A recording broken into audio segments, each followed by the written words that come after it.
Krystine Sherwood is a beauty pro coach and second generation salon and spa owner. She's also an internationally certified life coach and holds 2 degrees in public law and public relations. Today, we're going to hear what her story is and how what it's like running a salon and coaching stylists through the lens of mental health. Welcome back to the Hairdresser Strong Show. I am your host, Robert Hughes, and today I'm with Krystine Sherwood. How are you doing today, Krystine? I'm good. I'm good. So why don't you tell us a little bit about I think it's interesting. So just a little backstory for anybody listening or watching. Krystine hit me up and said, "Hey, I've been paying attention to your show, and I think that it'd be nice to touch on some more mental health stuff." And I was like, "Yes," because I have a fault of kind of diving all into like the business stuff, but the show is meant to be a holistic approach to what is strong, which includes mental and physical health. So I'm very excited for this conversation. So why don't you tell us a little bit about, being a second generation salon owner and how you got into coaching, and a little bit about what your story is. Absolutely. So I'm so happy that you said that you get so into like the business side of things, and that's like a big thing of what my personal experience has been being in the industry, as well as being a coach. Like everybody wants to make those 6 figures. Everybody wants the money, right?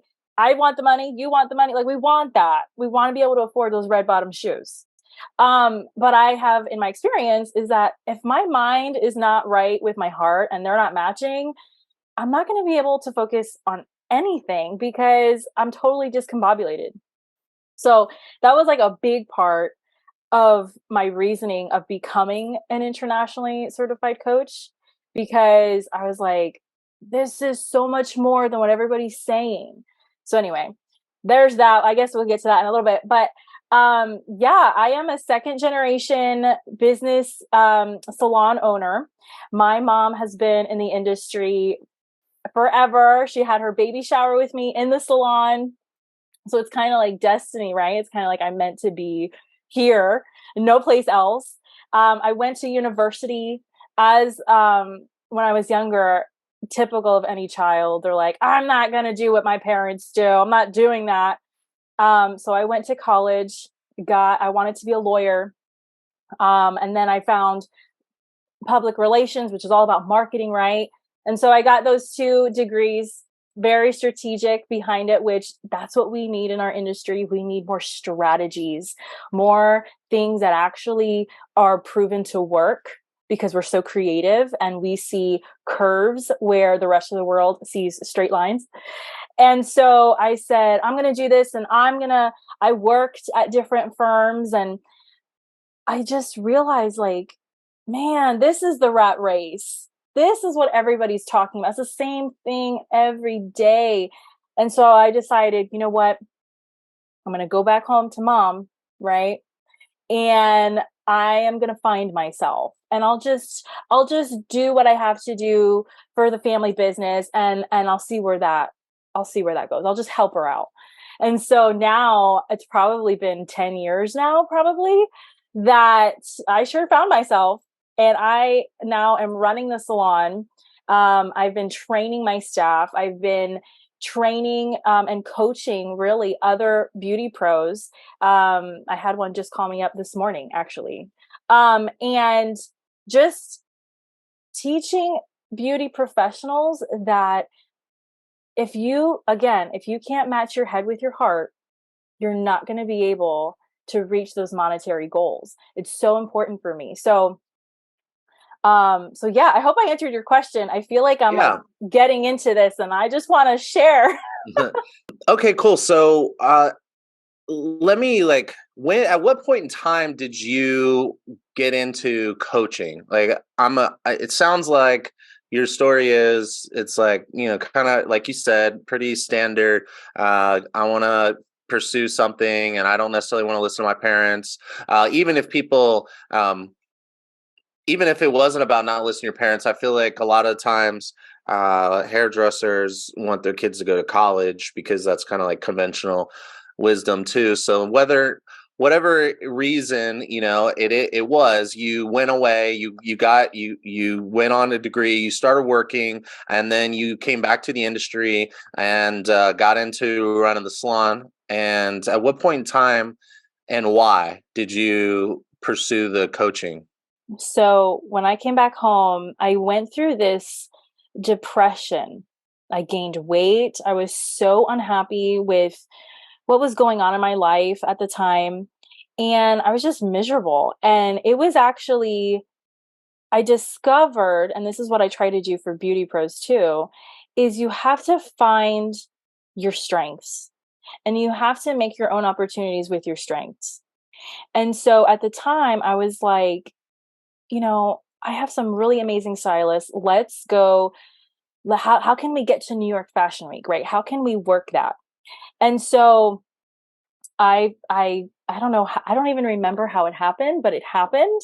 And we went to New York City for New York Fashion Week. They were working it. It was awesome. And I was sitting in my hotel and I'm thinking, okay, so what did I just do? What is this? And so I sat at my laptop in the lobby, the hotel lobby, and I found coaching. And when I realized that what I've been doing pretty much my entire life was called that, I immediately enrolled into the Institute of Professional Excellence in Coaching, which for short is IPEC, and I got certified.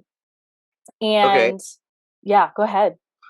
So what is so tell us a little bit about, like, what does this even mean? What is coaching? If anybody's like, I mean, everyone's heard people talk about, coaches, and there's so many out there Mhm. nowadays. I think it's important. We having a conversation before the show. Mhm. So could you define what it means to be a coach? Yes. And I'm so happy we're talking about this because everybody and their mother all of a sudden is a coach. And especially for us in the industry, when we need help, we are like in desperation mode. We need help yesterday and okay. So here's the thing. If you have a coach right now, awesome. Kudos to you because you're investing in yourself and keep doing that. Okay. It's going to pay off tenfold. But make sure that your coach, whoever it is, they actually have certification behind that. I got I had to spend 9 months of my life being trained, and then I had to do additional hours to actually be internationally certified by the ICF, the certification of certifications across the world. If your coach does not have those certifications or that training, you're literally throwing your money away. Okay. Well, tell us what is okay. So what does it mean to be a coach? So to Like, not in certifications, but like what? Right, Okay, how about this? Better, even better. What are you trained in during your coaching right. certification? So when you are being trained to be a coach, what you're being trained to do is what we as beauty pros do already, which is we listen more.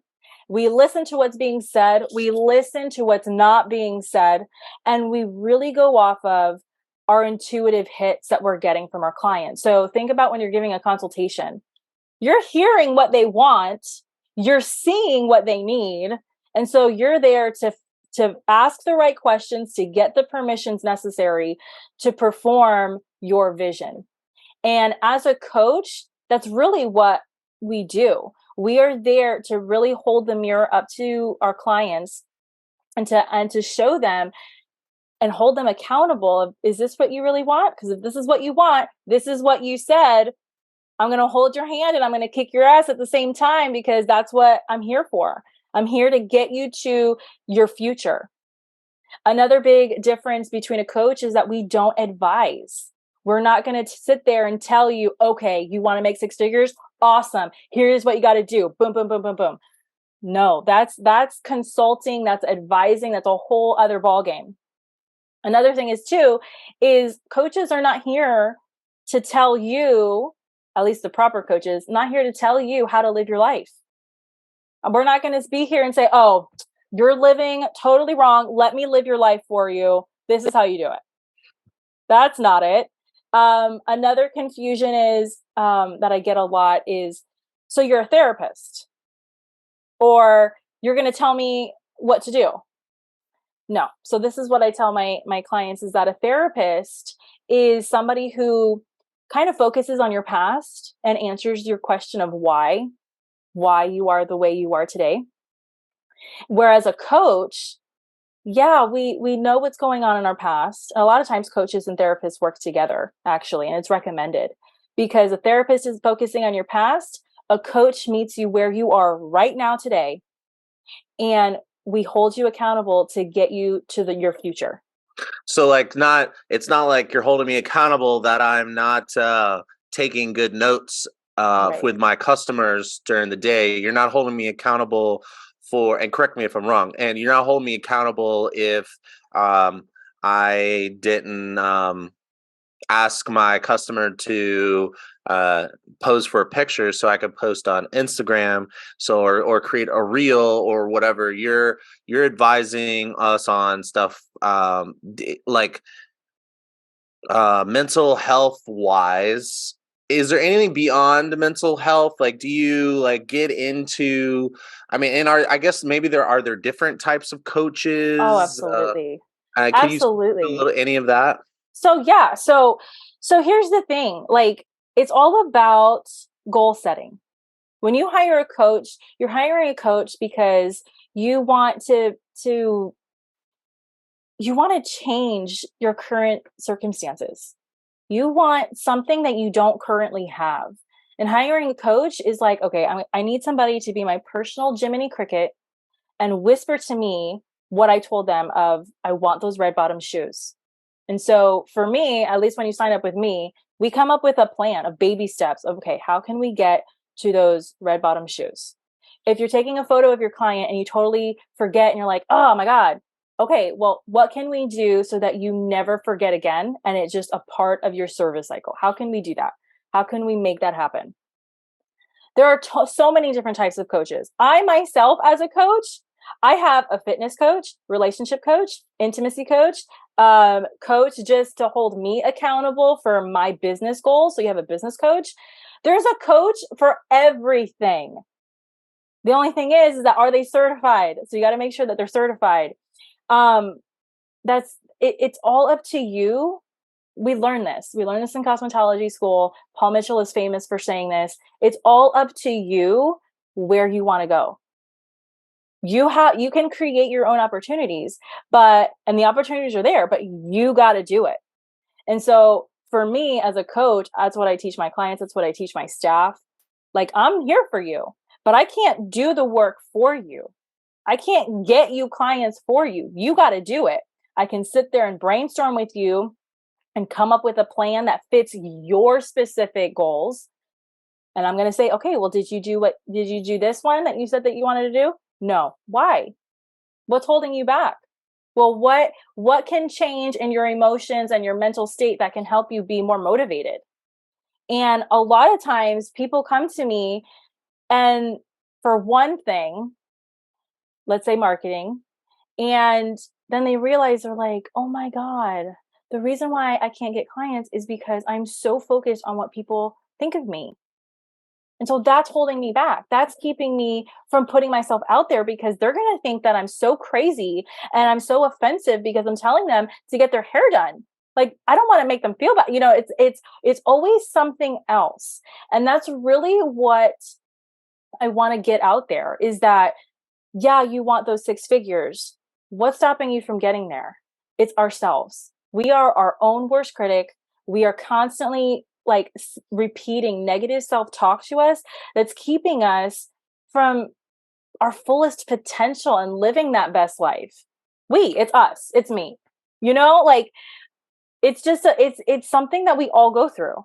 We're humans. We all have that same It problem. sounds to me like I had a conversation with a client actually who what her job is. She works with companies to help them. Uh, I forget exactly what it was, what exactly she did, but she has an authority on this topic as well. And because I was talking to her about how what what education I provide is rising stylists who are like in school or on the or in an apprenticeship program, or like trying to get onto the floor and in their first maybe year or two on the floor. But primarily it's that transitionary process and like prepping them and getting them ready. So I was telling to her how like I'm basically providing salons like a complement or supplement to their own apprenticeship programs, Mhm. and was talking to her about providing these services even on a larger scale. And I was saying I don't want to call myself a coach because I know that you can come off as a charlatan if you're calling yourself a coach and you don't actually have a certification. And we were trying to, and she was helping me discern the difference between coaching and consulting. Could you speak because like I think if I was listening to this conversation and I didn't have any background knowledge of what a coach is or anything, but I just knew that like I had more potential to make more money than I currently am. Let's just say like I'm only 50% booked, and I'm like, how do I get more clients? Like I just need more clients. And so if I came to you and I Mhm. was like, "Oh, I want more clients," and would you start off by like looking at my business systems, or would you start off like how would that process go? So it really depends. I have done it because I am a salon owner and I am in this business, this industry. And it depends on the client, on the person, really. Because I've had people come to me and they're like, I need clients, and they're just like completely frazzled. So then, in that particular sense, we got to say, okay, whoa, slow down. Let's get our thoughts together. Where is this coming from? Why are you in this emotional breakdown state? What's going on? What's happening? That's more of the emotional side, the Okay. mental health side. Then there are others who have come to me and they're like, look, I'm a complete wreck. I need to get my business straight. What do? I need to be 85% booked instead of 50% booked. What's the game plan? Those people I love because I mean, I love them both, but those people, they know they have an issue and they're like, listen, how do I fix this? And there I get more strategic with them and I do look at their books. What are you doing? What is your strategy right now? Well, where do you find your weaknesses are? Like tell me what's going on. And I even have gone to salons in person and I kind of just sit and I watch and I spend like the day with them. And then at the end of the day, the owner and I, we talk and I'm like, okay, well, I saw this, and that. How is that? How is that benefiting you? And what is it costing you? So there's that strategic approach that really like, let's get down to the nitty gritty. And so So it really just depends. it sounds like there was some consulting involved there as well as coaching. Right. And that was kind of what my client was saying. Was she was saying like when you're a consultant, you do have to do some sort of coaching, but consulting isn't coaching, and coaching could include consulting. Right. It's a very thin line that is very easy to cross if you yourself are not clear on those on the boundaries. And Right. with me, with those strategic clients, with those strategic people, I always like to bring in, okay, but how are you feeling? But are you emotionally ready for the burden that that's going to bring on you? Because you can do anything and everything you want. But if you are not mentally prepared, if you don't have the boundaries set, the mindset ready, it's not going to happen. That's It'll so good. happen. It'll happen. It's going to be a wreck and a mess. And then before you know it, you're going to be in therapy, which is Right. totally like so many steps backwards. So it's all about boundary setting for me as a professional. And then me helping my clients get their boundaries set, their mindsets clear to go to the next step. Yeah, okay, so I think that to me that's kind of how I think of coaching. When I think of coaching, I think of, I hear people online saying, "Oh, this you should deploy this mechanism, or you should deploy this system, or try stop doing this, whatever, like all this advice pieces. When I get underneath the hood, it sounds more like people are getting advice to create a workaround to dealing with some underlying bigger issue. Like if you can't talk to your customers about price increases, for example, maybe you have a confidence issue or a boundaries issue, and dealing with that might be more important and more valuable than coming up with a workaround where you can avoid a confrontation about it through a series of templates and emails and text messages. So that's kind of what I always thought of, is like, I'm hearing some more and more and more advice that sounds like workarounds to bigger mental health problems. I'm glad you brought up boundaries, because I do think like we are definitely, like, I'm glad to hear more and more people talking about boundaries. And I really would like to hear more specific stuff, some more examples. I think we did a couple of examples, and I think that's really good. But I would like to maybe save that for another conversation. But before we like wrap it up here, is there like any advice to somebody who's thinking that they need some help? Should they, because it sounds like there's a therapist, there's a coach, like a life coach, then there's like business coaches, which could be doing some consulting, and maybe that person could, maybe all that could be one person, maybe it's multiple different people. But like, if anybody is thinking like they need to work on something, or they know, whatever, do you have any things to say to them specifically? First and foremost, ask for what you need. You need to put it out there. If you keep everything bottled up inside in your heart and in your mind, you're going to explode. So you need to just ask, just get out there, find, like, network, get involved with what's going on, because you will find it. If I didn't sit in that hotel room searching and typing everything I could in Google, I would not be here on this show today.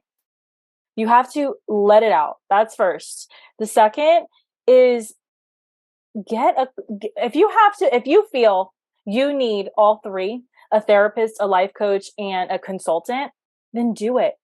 If you feel you want to start off with one at a time, do it. The whole point is that you get in action to healing those wounds, whatever they are, because those wounds are keeping you from the best version of you. Your future self will thank you for putting in the work. For me, I've always been in therapy. I think everybody should be in therapy. It's an awesome experience to know who you are and what you need. But because of that, I hired a business coach. And then from the business coach, I hired consultants. And then now I'm like, give me a coach for every area of my life, because it makes a difference. And so the first step is just asking for what you need and not being afraid. Just do it. You're going to And I thank also yourself. think, I know that I myself have been like this in the past, where I just want to know a solution to my immediate problem. I don't want to do the work, to get underneath of it. So when someone starts asking me questions that I don't feel are directly addressing the issue, then I'm like, I think I'm over this conversation. But what I've realized is, anybody who's out there that's doubting therapy or coaching, you can listen to yours truly, because I've been through it, where I just refuse. Like, I don't need that help. Like, I know what my downfalls are. I Right. don't need anyone pointing that out. But the problem is that it's kind of like, I just need to work on this, and then I'll work on my problems. And what I've found is that I'll never actually accomplish the goal at the level that I want to accomplish if I don't stop and just give up the fact that I can't attain this goal by this certain time, or be okay with like, hey, like, I'm falling behind here and I just want to get ahead, so then I can work on myself. The reality is, pausing to work on yourself. And I'm not talking about how to do hair, or how to understand the difference between net and gross income, or overhead, or cost of goods. I'm talking about like hey, I have this tendency to do these things, and or like getting to know yourself. I think that's all very so valuable. So Yeah. I'm glad we're having this conversation today. Me too. Like, even in my salon, we've hired amazing talent, but they couldn't get themselves to the next level up because of whatever was keeping them down in their personal lives, and like whatever their hurts and hangups were for themselves. And there was no amount of motivation, of one-on-ones, of strategies, like monetary strategies, to like, okay, you got to sell, you know 13 products for this, and you got to see so many clients today, and you got to do so many balayages and hair extensions. Like, there was no amount of strategy to motivate them, because it was something that was within themselves that was keeping them from moving past that. Yeah, they said they want it, but do they really? Because they're not doing their own self work to get there. It's an incredible Yeah. thing that it's like so rampant in the industry, and there's not like a single word or phrase to explain this. So I'm so happy to actually be here on the show with you and like really get this going, because it really is a conversation that needs to be held, and it's just kind of like is bulldozed over because let's get to the money part, or let's do, it's like, no. Well, I do feel like there's more people that are open to this conversation since COVID, and Yeah. I do think that more and more people are waking up to the fact that we all suffer from some level of mental health challenges. Mhm. You know, whether or not we all need to like have a mental health day every week or not. You know, I think maybe some people do. Like, I have a Yeah. friend that it's hard for her to go to work and go to the salon and run her business because she has like physical ailments that impact her mental Yeah. health, and which is a whole nother conversation, That's a whole other thing you too. know. Yeah. But like understanding that stuff and how to work through it, it is very valuable. And sometimes that has nothing to do with dollars, cents, clients, pre-bookings, or anti pre-bookings, or any of that stuff. Like so cool, awesome. Well, I want to get into more specifics, and I want to hear like some of the specific work. Anybody who's listening be like, okay, I got it, I want to know more. And I think that we should dive in next time, but until then, thank you so much for coming on the show, and I really look forward to having you back on to have that conversation. Me too. Sounds good. Awesome. Talk to you soon. Bye bye. Bye.